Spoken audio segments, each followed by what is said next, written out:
Hello everybody. তো এখন good evening. তো আজকে বিকেল থেকে ব্লগটা শুরু করছি। আজকে গেছিলাম কেএফসিতে ফার্স্ট টাইম। তো এখানে বর দেখতে পাচ্ছ অর্ডার দিতে গেছে। আর যেহেতু প্রথমবার কেন আসছি, আজকে বাড়িতে ঝগড়া করেছিলাম, তাই জন্য বানানোর জন্য নিয়ে এসেছিলো। তো এখানে অর্ডার দেওয়া হয়ে গেছে, দেখতে পাচ্ছ কতটা খুশি আমি। তো এখানে বিলটা তোমাদেরকে দেখাচ্ছি কত টাকা হয়েছিল। এই দেখো বিলটা দেখে নাও। আর বাড়ির জন্য নিয়েছিলাম, কিন্তু প্রথমে বাড়ির জন্য নিয়েছিলাম পপকর্নটা, তারপর ভাবলাম আর একটা নিয়ে নিই। তো আর একটা নিয়ে গেছি, টোটাল আমাদের 1000 টাকা বিল হয়ে গেছিলো। তো চলো এটা এখন খাওয়া যাক। আমরা সবাই মানে কি দুজন মিলে খাবো। আর বাড়ির পার্সেলটা পাশে রাখা আছে।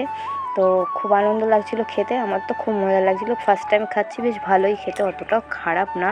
অনেকে বলে অনেকের ভালো লাগে না, কিন্তু আমার তো এই ফাস্টফুড জিনিসগুলো খুবই ভালো লাগে। তো এখন দুজন মিলে বসে বসে খাওয়া দাওয়া করছি, নাচতে নাচতে। দেখতেই পাচ্ছ দুলতে দুলতে, মনটা যেহেতু আনন্দ, একটু কোক খেয়ে নিই।